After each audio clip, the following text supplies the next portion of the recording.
Hello, welcome to nursing entrance. इस video में हम लोग बात करने वाले हैं एएनएम केस के जजमेंट के बारे में। तो एएनएम कोर्ट में क्या जजमेंट दिया गया है उसी को हम लोग विस्तार से इसमें थोड़ा-सा देखते हैं कि हमारे जज साहब ने क्या जो है जजमेंट दिया है। तो जो फर्स्ट है हम लोग मेन चीज़ को लास्ट में है दिया हुआ, उसी चीज़ को हम देखते हैं। बाकी चीज़ तो पूरा प्रोसेस दिया हुआ है, किस दिन क्या चीज़ हुआ, कौन-कौन से एविडेंस पेश किए गए। तो ये 25 जो सीरियल नंबर में है उसमें दिया हुआ है कि कोर्ट जो है वो एपेक्स कोर्ट जो Himani Malhotra versus high court Delhi का था 2008 में, उसको एविडेंस के तौर पे उसके जजमेंट को लेते हुए जिसमें 3 जजेस का बेंच जो है वो डिसीजन दिया था, उसी को सही मानते हुए उसी के अनुसार अकॉर्डिंग है, उसी के अकॉर्डिंग अपना जो है डिसीजन वो दे रही है। और नेक्स्ट है तो उस कोर्ट के फैसले के अनुसार इन्होंने जज साहब ने ये बताया कि court finds that it is now a well settled law that candidate has right to be considered in accordance with the terms and conditions set out in the advertisement in his right date of publication. तो इनका कहना है कि court ये साबित करती है, यानी कोर्ट ये बताती है कि कैंडिडेट को राइट है कि वो एडवर्टीजमेंट के टर्म्स एंड कंडीशन के अनुसार ही अपना जो रिज़ल्ट है वो और नियुक्ति प्रोसेस करते हुए देखें। तो उसके अनुसार एक जो भी कैंडिडेट है उसको राइट है कि वो अपने सिलेक्शन प्रोसेस के लिए जो डेट ऑफ एडवर्टीजमेंट में जो एग्जिस्टेड रूल है उसको मनवाए, और अगर ऐसा नहीं होता है तो आप आगे कोर्ट में जा सकते हैं। तो उन्होंने रिट पिटिशनर डालने वाले को करेक्ट माना है कि हाँ, उन्हें ये पूरा राइट है कि वो अपने एडवर्टीजमेंट के टर्म एंड कंडीशंस के अकॉर्डिंग ही उनका जो सिलेक्शन प्रोसेस है वो आगे बढ़े। बट अगर कुछ लिमिटेड नेचर का अमेंडमेंट रहता तो वो परमिटेड था, बट यहाँ पे पूरा जो एलिजिबिलिटी क्राइटेरिया है वो रिक्रूटमेंट का वो ही पूरा चेंज हो गया। 19/9/23 के डेट में उन्होंने पूरा नोटिस जारी कर दिया कि अब जो पुराना एडवर्टीजमेंट है उसके अकॉर्डिंग नहीं होगा, बट एक नया रेफरेंस डाल के उन्होंने नया नियमावली को इम्प्लीमेंट करके उसके अनुसार जो सिलेक्शन प्रोसेस को आगे बढ़ाने के लिए किया था।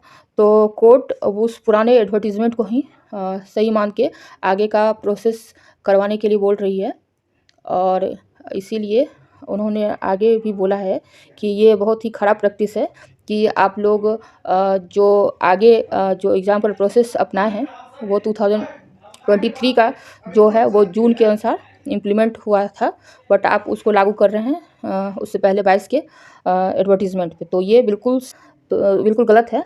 तो जो अपॉइंटमेंट है जो first preliminary exam without age relaxation का भी लिया है तो वो लोग इसमें कंसीडर किए जा सकते हैं। और उन्होंने कुछ फॉर्म भी फिलअप करवाया था बाद में, तो उसके लिए उन्होंने ये कंसीडर किया है कि अगर एज और क्राइटेरिया में पिछले एडवर्टीजमेंट के अनुसार वो सटीक बैठते हैं तो फिर ठीक है, नहीं तो फिर उन्हें भी कंसीडर नहीं किया जाना चाहिए। और अगला पेज हम लोग देखते हैं। नेक्स्ट उन्होंने बोला है कि जो जजमेंट रेंडर्ड है एपेक्स कोर्ट का, उसके अनुसार ये पूरा तरह से डिस्टिंग्विश किया गया है कि आप जो पब्लिश्ड एडवर्टीजमेंट है उसके रूल में कोई भी चेंजिंग फर्दर नहीं कर सकते हैं। तो ये देखिए, ये 2015 का रूल है और उसमें आपने 2016 में अमेंडमेंट कर दिया था। तो पिछला जो केस था तो उसको सही नहीं माना था उस कोर्ट ने, तो उसी का रेफरेंस इन्होंने जज साहब ने दिया है और उसी को सही माना है।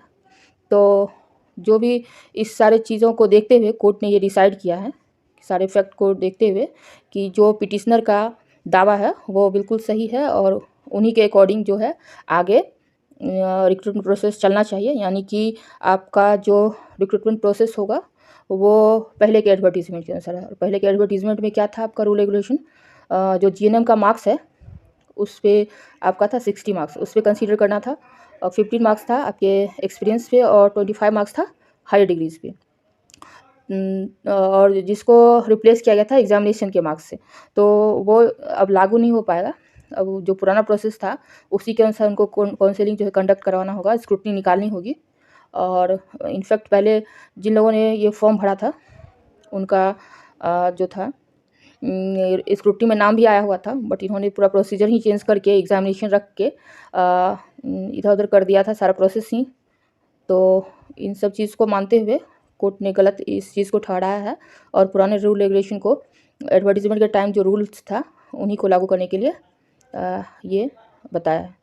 तो ये आप लोग देख सकते हैं पूरा 69 पेजेस का है और इसमें टोटल चीज़ हर एक दिन क्या क्या एविडेंस रखा गया है, क्या क्या कोर्ट का डिसीजन है, सारा कुछ जो वकील के द्वारा पेश किया गया था दोनों साइड से, वो पूरा चीज़, पूरा प्रक्रिया क्या क्या रखा गया, क्या क्या रेफरेंस रखा गया, सारा कुछ उसमें डिटेल से डाला हुआ है। तो इतना कुछ जानने की ज़रूरत नहीं है। मेन चीज़ जो था कि कोर्ट का डिसीजन क्या है। तो कोर्ट का डिसीजन सही मायने में मानिए तो ये एक्सपीरियंस नर्सेस की एक तरह से जीत ही है। और आगे के प्रोसेस में ये आपका जो है एग्ज़ाम बेसिस पे ही होगा, बट ये चूँकि पहले का एडवर्टीज़मेंट है और 2023 के नियमावली में ये क्लियरली मेंशन्ड है कि ये पुराने वाले एडवर्टीज़मेंट पे लागू नहीं होगा। फिर भी इन लोगों ने, बीटीएससी ने गलत प्रक्रिया अपना के जो था पुराने कैंडिडेट्स पे, पुराने एडवर्टीज़मेंट पे नए रूल को लागू कर दिया था, जो कि बिल्कुल गलत था। तो इनफैक्ट मेरे अकॉर्डिंग जो है जज साहब ने जो फैसला दिया है वो बिल्कुल सही फैसला और सही निर्णय लिया है। ओके, बाकी कुछ लोगों को, फ्रेशर्स को प्रॉब्लम होगी, जो लोग क्वालिफायर थे, तो उन्हें तो बिल्कुल बुरा लगेगा। बट जो प्रोसेस है सो प्रोसेस है और जो कोर्ट का डिसीजन है वो मानना ही होगा। Okay, thanks for watching.